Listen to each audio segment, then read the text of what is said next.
E aí, pessoal, tudo bom? Olha, agora, quando eu pensei que eu não tinha chutado a câmera, eu chutei. O tripé da câmera, pra falar a verdade. Galera, o tema desse vídeo é um dos, se não, o mais polêmico já abordado no canal até agora. Porque, velho, o assunto complicado, delicado, que as pessoas mais se fecham e brigam. Mano, eu pensei, por que não fazer um vídeo disso aí? Por que não tentar esclarecer, à luz da Bíblia, essa situação? A ideia para eu fazer esse vídeo surgiu quando eu estava começando a ler comentários no Facebook acerca dessa polêmica. E no campo dos comentários do Facebook, eu vendo algumas pessoas que se dizem cristãs, né? Defendendo umas ideias que eu olhei e falei, velho, mano... Por exemplo, eu via... Pasmem, eu vi alguns fazendo discursos favoráveis ao quê? Tortura. Quê? Eu olhei pra aquilo e fiquei assim. Fiquei tipo, não, cara, não, velho. Não queima o filme de Jesus, mano. Não. Ah, não. Cadê a Baqueta? Vi uns defendendo aborto também, cara. Aborto, velho. Ah, não. Cadê a minha Baqueta? Mano, não tem coerência. A que ponto chegamos, gente? A que ponto chegamos? Enfim, vamos ao centro da questão, né? Eu imagino que só pelo título do vídeo, eu não sei que tipo de pessoa você é, né? Mas eu imagino que talvez você que esteja assistindo seja uma pessoa que tá com 1 ou 2 pés atrás. Porque, né, só o título do vídeo já questiona os dois lados da moeda. E é isso mesmo, eu não vou passar pano pra nenhum não. Vou questionar os dois lados mesmo. Minha intenção ao gravar esse vídeo não é fazer propaganda partidária, não é falar bem de uma posição e mal da outra, não é dizer qual tá certo e qual tá errado, não é falar mal de algum político, muito menos te privar do direito de se posicionar politicamente, de votar e tudo mais. Então pode ficar tranquilo, baixa a bola, não vou falar mal do seu político, não vou criticar a sua posição política. Ué, João, mas você não ia dizer se o cristão pode ou não pode ser de uma posição ou de outra? Pra você fazer isso, você tem que fazer um dos... Já vou dizer logo de cara então, pode. Ué, João, como assim? Pode. Pode tudo, velho. O apóstolo Paulo não falou? Todas as coisas me são permitidas, mas nem tudo me convém. Todas as coisas me são permitidas, mas não vou me deixar escravizar por nada. A escravidão da qual a Bíblia se refere, muitas vezes, não se refere apenas a, tipo, escravidão sexual e moral, né? Conforme é o contexto dessa passagem. Mas a Bíblia também se refere a o quê? Prisões emocionais, prisões ideológicas, fortalezas mentais. Então a questão não é se pode ou não pode ser de direita ou de esquerda. A questão é, o comportamento que a minha posição faz com que eu tenha convém com a conduta que eu tenho que ter como discípulo de Jesus? Isso me afasta de Deus? Isso me faz ficar mais parecido com Jesus ou não? Isso me afasta de Deus ou não? Isso faz com que eu peque em alguma área ou não? Então a gente tem que se fazer essa pergunta difícil, independente da posição política da qual escolhemos. É fácil falar que é o outro lado que está errado. É fácil, cara. A própria Bíblia fala que a gente tem que fugir da aparência do mal, né? E vamos combinar que fugir da aparência do mal é fácil, né? Porque se já parece mal pra gente, não precisa nem falar, né? Quando a Bíblia fala pra gente fugir da aparência do mal, não é que ela tá sendo preconceituosa, é que ela sabe que o mundo é preconceituoso, ela sabe que o mundo julga tudo pela aparência e por isso nós, como discípulos de Jesus, como representantes dele aqui na Terra, nós temos que ter o cuidado para não parecermos mal, porque senão a gente acaba queimando o filme dele. A gente não pode fechar as portas das oportunidades de nós pregarmos o evangelho, entende? Essa parte é fácil, fugir da aparência do mal. Agora tem uma outra parte que a Bíblia nos manda fazer, né, implicitamente, né, que é aí que é mais difícil, que é, há caminhos que para o homem parece certo, parece correto, parece bom, mas o fim deles é a morte. A morte da qual a Bíblia se refere não é a morte física, é a morte espiritual, é o distanciamento de Deus, é o vazio espiritual que você tem sem Deus. Isso é a morte espiritual. Então, se até da aparência do mal a gente tem que fugir, quanto mais a gente tem que ter uma atenção redobrada com aquilo que tem aparência de bom pra gente. Por isso fica a pergunta, o que é que tem aparência de bom para você? E tem que ter em mente outra coisa, Satanás. Como você sabe, a Bíblia caracteriza Satanás como sendo o pai da mentira. E por pai da mentira, o que ela quer dizer com isso? Quer dizer que ele é um mestre em mentir, enganar, esconder a verdade e, o pior de tudo, usar a verdade para mentir. Ele é o mestre em fazer esse tipo de coisa. Tem até um versículo que eu acho que está em 1 Pedro, capítulo 5. Estejam atentos, tomem cuidado com seu grande inimigo, o diabo, que anda como um leão rugindo à sua volta à procura de alguém para devorar. Permaneçam firmes contra ele e sejam fortes na fé. Lembrem-se de que seus irmãos em Cristo em todo o mundo estão passando pelos mesmos sofrimentos. A primeira área que ele ataca é a mente. Então ele está o tempo todo tentando inserir ideias, mentiras. Então nesse vídeo eu quero desafiar você a desconfiar sobre você estar certo ou não. É o seguinte, todos nós, como quando nascemos, a gente sempre nasce dentro de uma família, a gente não escolhe a família que a gente vai ter, né? A gente nasce dentro de um contexto, dentro de uma cultura, e ao longo do tempo a gente vai moldando a nossa visão de mundo. Todo mundo tem uma estrutura de pensamento distinta e única. E ao longo do que eu vou crescendo, dependendo do tipo de educação que eu recebi dos meus pais, dependendo do contexto em que eu nasci, das coisas que eu sofri, dos livros que eu leio, dos filmes que eu assisto, até mesmo dos jogos que eu jogo, tudo isso contribui no desenvolvimento da minha visão de mundo. O tempo todo eu estou recebendo informações e ao mesmo tempo escolhendo, ao longo do que eu vou crescendo, o que eu vou acreditando ser verdade, o que eu vou acreditando ser mentira, e o que eu vou acreditando ser certo e o que eu vou acreditando ser errado. Todo ser humano passa por esse processo. Eu tive uma infância, você teve outra. Você sofreu determinadas coisas, eu sofri outras. E tudo isso faz com que eu tenha uma tendência de achar que a minha visão de mundo é a mais correta. Todo ser humano tem isso. E o maior perigo é que quando eu sou nascido e criado em um lar religioso, quando eu finalmente passo a ler a Bíblia e encontro nela passagens que entram em concordância com a minha visão de mundo, qual é a primeira coisa que eu penso? Caramba, Deus está do meu lado, Deus concorda comigo. Aí, nisso, qual é a minha tendência? Tentar legitimar Deus como estando do meu lado da história. Ou seja, quem pensa diferente de mim está errado e é mal. Nisso eu acabo de estabelecer um dogma para mim mesmo, uma verdade que eu considero absoluta. Por quê? Porque Deus está do meu lado. É por isso que é tão complexo discutir isso no âmbito das ideias, porque eu arrisco dizer aqui, qualquer pessoa, independente de cultura, independente de ideologia, consegue usar a Bíblia para colocar Deus, para colocar Jesus do seu lado da história. E você sabe por quê? A Bíblia, ela foi escrita por mais de 40 autores, pessoas diferentes, com opiniões diferentes, de lugares diferentes, com culturas diferentes, com contextos diferentes, de épocas diferentes. Com isso, repito mais uma vez, com a grande variedade de versículos e passagens que tem dentro da Bíblia, qualquer pessoa de qualquer ideologia, de qualquer cultura, se ela quiser, ela pode usar a Bíblia para colocar o Deus bíblico do seu lado da história. Ou seja, é tendência do ser humano alinhar a Bíblia aos seus ideais, sendo que nós, como cristãos, seguidores de Jesus, aqui na Terra, temos que fazer ao contrário, que é aliar os nossos ideais à Bíblia, a mensagem central do Evangelho. E a verdade é, ninguém admite que está fazendo isso, que está colocando Deus do seu lado da história, até finalmente perceber. E eu digo isso por experiência própria, cara. Quando eu finalmente me dei conta, quando eu finalmente deixei de viver uma fé rasa e passei a render a minha mente a Cristo, levar cativo todo o pensamento, Deus me abriu os olhos para coisas que eu nunca imaginava que Ele iria me abrir os olhos. Porque eu falei, Deus, eu quero enxergar como o Senhor enxerga. Eu quero amar o mundo com o mesmo amor que você ama. Eu quero pensar como o Senhor pensa. Eu quero enxergar as pessoas, eu quero enxergar o mundo da forma como o Senhor enxerga. Naquele dia, quando eu me dei conta, eu percebi que, na verdade, o que eu estava adorando, o que eu estava servindo, não era Deus de verdade. Era o conceito que eu mesmo havia criado a respeito de quem Deus é. Porque lá no fundo, eu tinha medo de não ter razão. Eu tinha medo de Deus não ser o Deus que eu sempre imaginei que Ele fosse. Então, desde aquela época, foram o quê? Uns 3 anos de renovação da mente até finalmente eu começar a fazer vídeos para YouTube.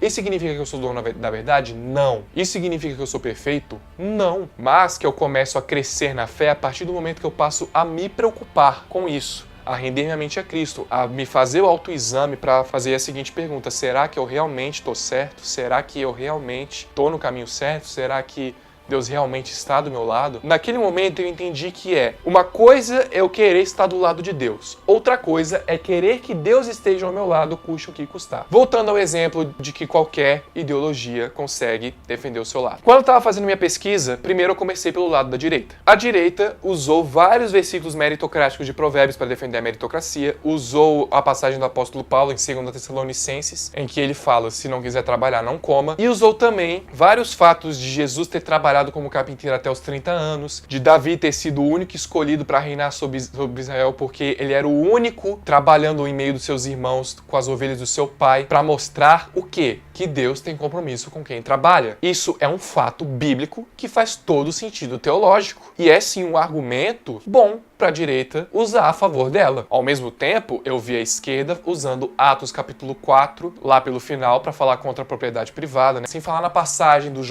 jovem rico que ficou triste e foi embora quando Jesus falou para ele vender os bens dele e dar o dinheiro aos pobres, para ele ter o tesouro no céu. Isso sem falar que citaram várias outras falas de Jesus registradas na Bíblia que nunca que você vai ouvir saindo da boca de quem é de direita. Então, você tá vendo como a gente entra numa questão bem complexa aqui? Por isso que eu havia percebido naquela época que o meu foco não tem que estar em seguir uma posição política, tem que estar em seguir Jesus.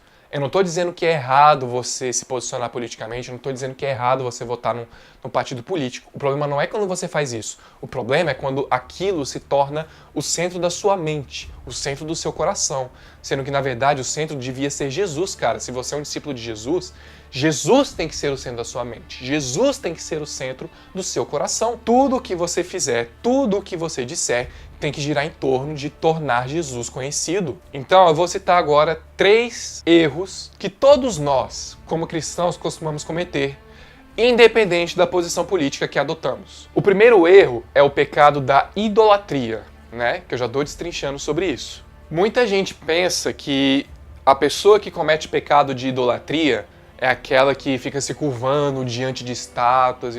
Mas, cara, vai bem além disso. Vou até especificar uma frase. Um ídolo é qualquer coisa que absorva o seu coração mais do que Deus. Isto é, qualquer coisa que seja tão central e essencial em sua vida que, caso você a perca, achará difícil continuar vivendo. Eu vou citar um exemplo meu. Antigamente, qual era o meu ídolo? Isso aqui. Pra mim era muito melhor ficar horas e horas jogando videogame do que passar um tempo com Deus, né? Porque naquela época eu achava que a vida cristã se resumia apenas a frequentar uma igreja e ouvir um pastor falando e andar com uma Bíblia embaixo do braço, ficar fazendo orações antes das refeições, agradecendo. Eu achava que a vida cristã se resumia a apenas isso. E, mano, se realmente a vida cristã se resume só a isso, então, realmente, eu prefiro jogar um videogame, eu prefiro assistir um filme, eu prefiro, sei lá, ir numa festa. É muito melhor. Vida cristã sem Jesus não tem graça. Então, isso aqui era o meu ídolo.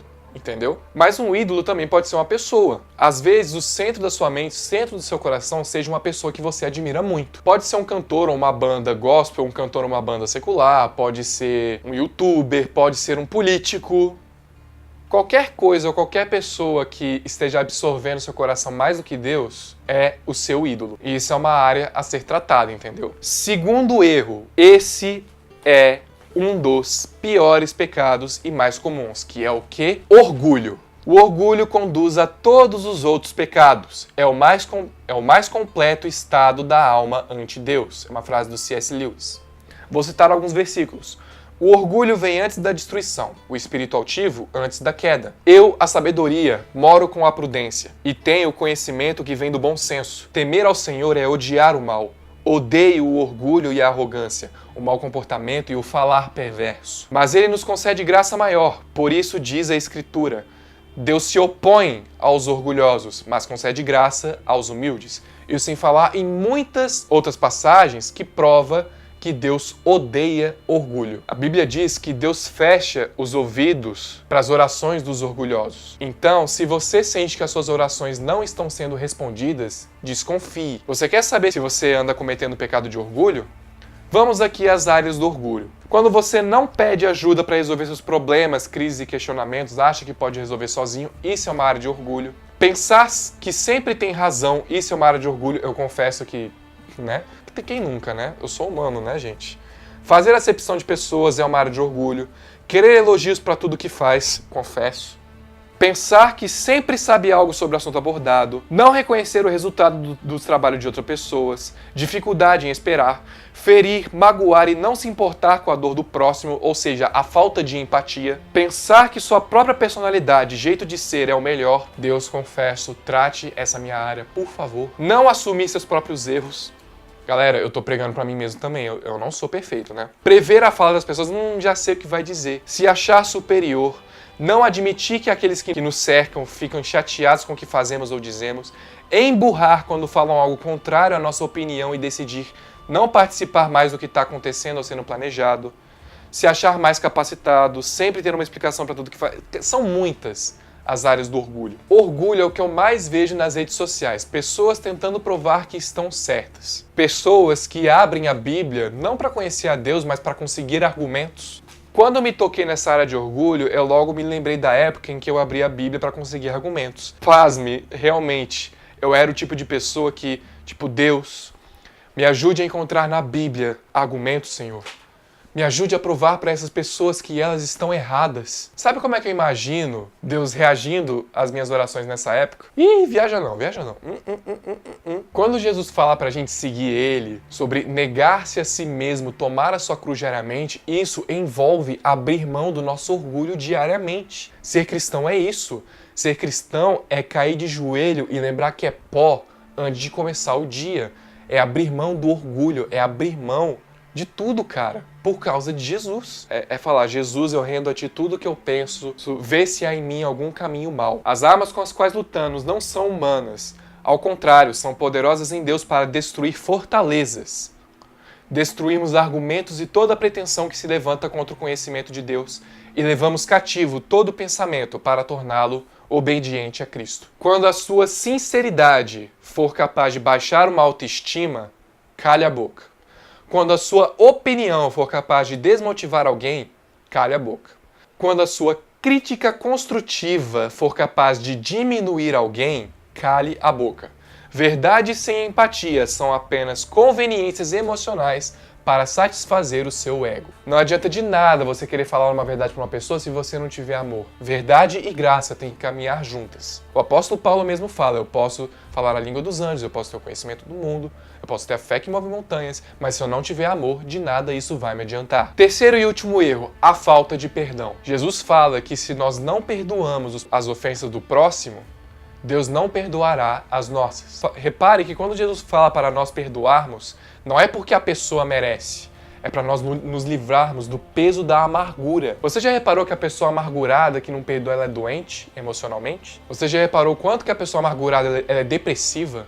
Quanto que a pessoa rancorosa, ela quase não consegue viver? Então, Deus, quando Jesus manda a gente perdoar, é porque Ele nos ama. É um veneno ficar guardando amargura, rancor no coração. Como já dizia um poeta, não perdoar é que nem tomar um copo de veneno esperando que a outra pessoa morra. Pasmem, eu já vi um youtuber, não vou falar a posição política, nem citar nomes, mas ele sim se diz cristão e falou o seguinte: se a pessoa não se arrependeu do que fez, você não deve perdoar, não. Aí eu fiquei me perguntando, de onde foi que essa pessoa tirou isso? Velho, ela deve estar vivendo uma fé muito rasa. A pessoa está como influenciador digital e está espalhando essas ideias erradas. Então, se você sente que suas orações não estão sendo respondidas, desconfie. Existe alguém que eu tenha que perdoar? Tem uma área de orgulho que eu preciso tratar? Desconfie, porque talvez realmente seja por causa de um desses casos que Deus não esteja respondendo às suas orações. Aprenda com o mestre. Não julguem os outros, e Deus não julgará vocês. Não condenem os outros, e Deus não condenará vocês. Perdoem os outros, e Deus perdoará vocês. Deem aos outros, e Deus dará a vocês. Ele será generoso e as bênçãos que Ele lhes dará serão tantas que vocês não poderão segurá-las nas mãos. A mesma medida que vocês usarem para medir os outros, Deus usará para medir vocês. Acredito que aqui já falou o suficiente, não é? Mais uma vez, eu não quero te privar do direito de votar, não quero te privar do direito de se posicionar politicamente. O problema não é quando você faz isso. O problema é quando isso se torna o centro do seu coração, quando na verdade Jesus deveria ser o centro. Então a questão é, tem 3 bandeiras para você levantar. A bandeira da direita, que tem um objetivo aqui na Terra. A bandeira da esquerda, que tem outro objetivo, e a bandeira da cruz, que tem outro objetivo. Você só pode ser um mastro que levanta uma bandeira. Qual você vai levantar? Vou até brincar aqui. Provérbios 4:27. Não se desvie nem para a esquerda nem para a direita. Afaste seus pés do mau caminho. Você pode até simpatizar com a sua posição, mas lembre-se, seja em qual lugar que você for, você, como discípulo de Jesus, você é um infiltrado. Acima de tudo, você pertence ao movimento do céu, cara. Você pertence ao movimento de Jesus. Pare de ser mau testemunho. Pare de achar que está o tempo todo certo. Pare. Renda sua mente a Cristo. Para finalizar o versículo. Portanto, irmãos, rogo pelas misericórdias de Deus que se ofereçam em sacrifício vivo, santo e agradável a Deus. Este é o culto racional de vocês. Esta é a verdadeira forma de adorá-lo. Não se amoldem ao padrão deste mundo, mas transformem-se pela renovação da sua mente, para que sejam capazes de experimentar e comprovar a boa, agradável e perfeita vontade de Deus. Você só vai experimentar a vontade de Deus se você render a Ele tudo o que você pensa, tudo o que você sonha, tudo o que você acredita. Levar cativo todo o pensamento, para você pensar como Deus pensa, olhar para o mundo como Deus olha e amar o mundo como Deus ama. Então é isso, pessoal. Espero que você tenha gostado do vídeo. Espero que você tenha sido abençoado. Se você gostou, clique no gostei aqui embaixo ou em curtir se você estiver assistindo pelo Facebook. Se você quiser me acompanhar, se inscreva no canal. Eu vou postar vídeos sempre que puder. Curta minha página no Facebook, siga-me no Instagram. E não se esqueça, cara, Jesus te ama, ok? Eu vou deixar na descrição o link de uma música se você quiser fixar o que eu falei aqui. Eu espero que você seja abençoado. Então é isso. Tchau.